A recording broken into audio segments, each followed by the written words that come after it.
There is a secret jazz chord that pros use to add color and movement to their comping without memorizing thousands of shapes. And after teaching this to hundreds of my students, I've seen how quickly their chords go from boring and flat to interesting and alive. So in this video, I'm gonna show you what that chord is and how you can use it in your playing to easily flow through the chord progressions with full pro chords, nailing the real jazz sound. So what is this secret jazz chord and why do pros love it so much? First, let me show you how it can be used.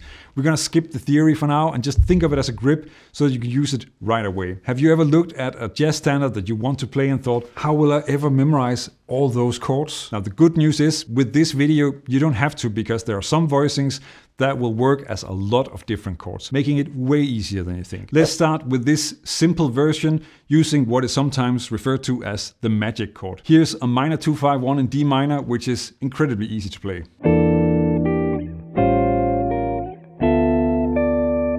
I'm sure you already spotted that I'm just playing the same grip for all three chords. So essentially just this. And another very practical thing to notice is that actually the same melody with the moving top notes also works for all three chords. For now, I'll focus on this chord and show you how it sounds amazing in a lot of situations. I'll also use examples with a stronger voice leading than this first one, which is maybe the only thing that isn't really strong about that example.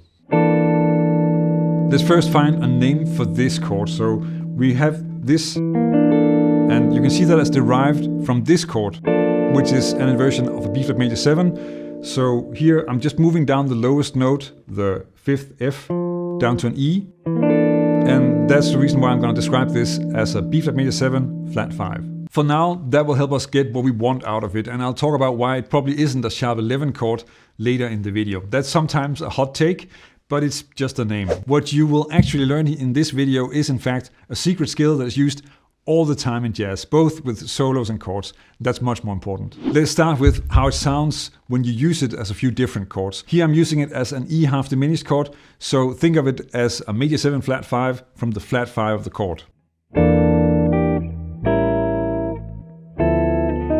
In jazz, dominants work better if they have some extensions, and here the magic chord, or the major 7 flat 5, becomes a dominant chord with a 9th and a 13th, something that you can use all over the place. Here I'm using it as a basic 5 chord in a 2-5-1 in F major, and notice that that simple melodic variation from the first example also works here.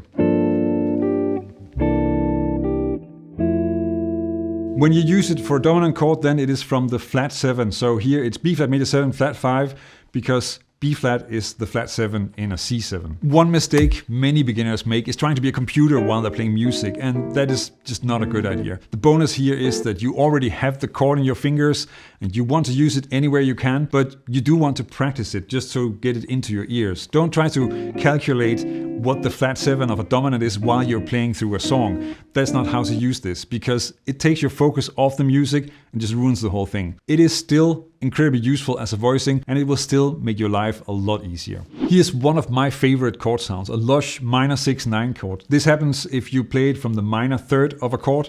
So B flat is the minor 3rd in a G minor chord, and I'm using the magic chord, or B flat major 7 flat 5, to create this great G minor 6-9 sound.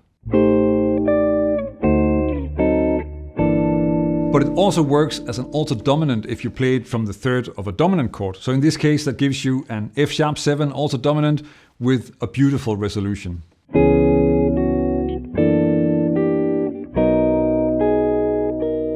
And finally, you can also use it as a dreamy B flat major 7 chord. And in this context, it does kind of sound like a sharp 11 chord.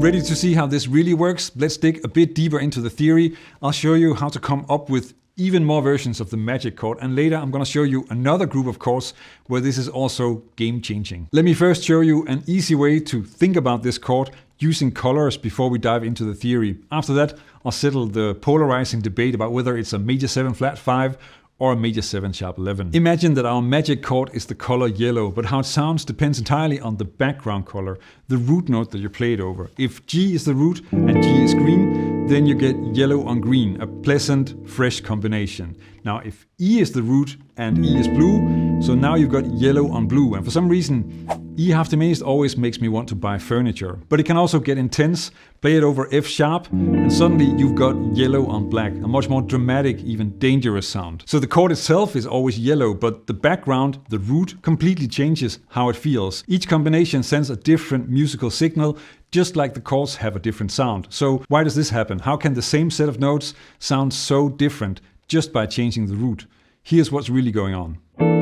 The notes in the chord shape always stay the same, but their meaning completely changes depending on the root that you play underneath it. If the bass note is an E, then you get this E half diminished with an 11. With the C, you get that full C7 with a 9 and a 13. The G makes it a rich minor 6/9. And of course, the F sharp turns it into an altered dominant. And the B flat gives you that dreamy B flat major 7 sharp 11. That's the magic. Same shape, totally different sound and function, just by changing the root. And that also explains why all these examples are with rootless chords. This technique doesn't really work if you use chords with a low bass note or root. And the best part is there are even more of these magic connections out there, and they will save you a ton of time and also open up your playing. But first, let me show you some other versions of the major 7 flat 5 chord that are both practical to know and also sound beautiful. Now that you really understand what's going on with these chords, let's take it up a notch. I'll show you 2 other ways to play the same set of notes and how each one unlocks new sounds and options. Check out this alternative voicing for the magic chord. With this chord, you can now easily play a minor 2/5 like this.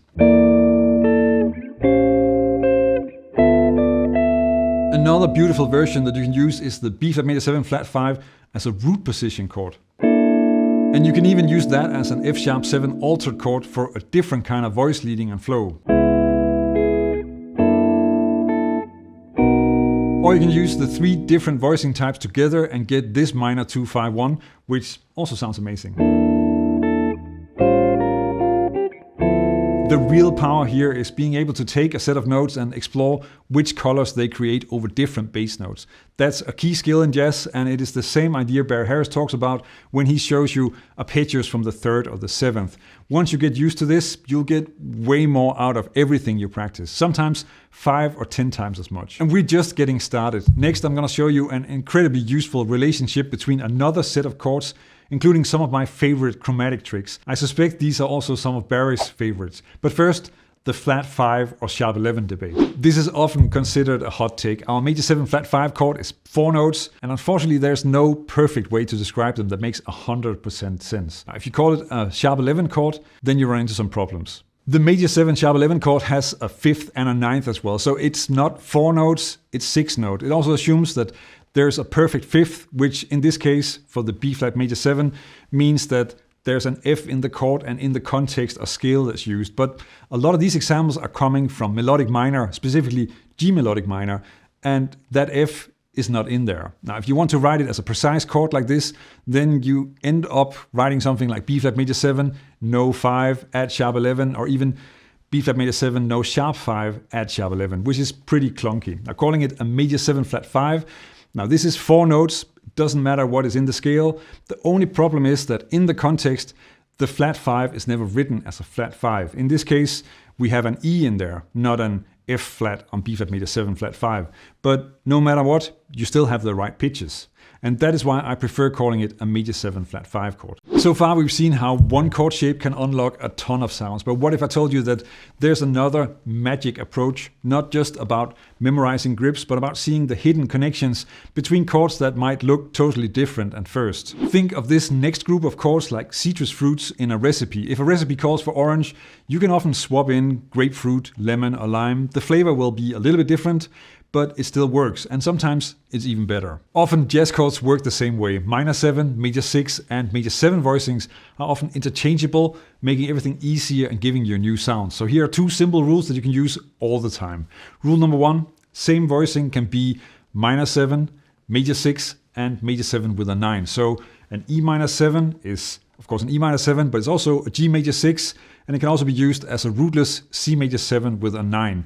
And rule number 2, the same voicing applies for major 7 and minor 7 with a 9. So in this case, for instance, an F major 7 is the same as a D minor 7 with a 9. Let me show you an example and then break down the theory.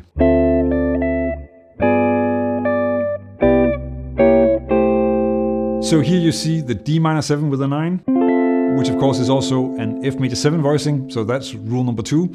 Now the G7 flat 9 is a B diminished here, but that is a story for another day. And then you have the C major 7 with a 9, which is this E minor 7 voicing.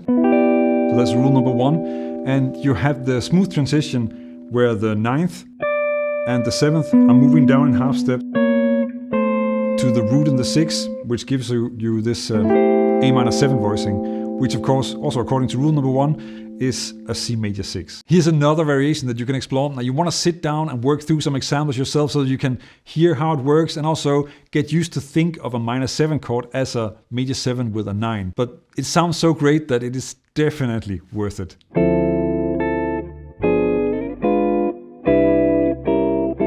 Using these tricks for chords is a gigantic shortcut, but there's an even simpler version when it comes to soloing with arpeggios, and you'll hear it in tons of Charlie Parker and Joe Pass solos.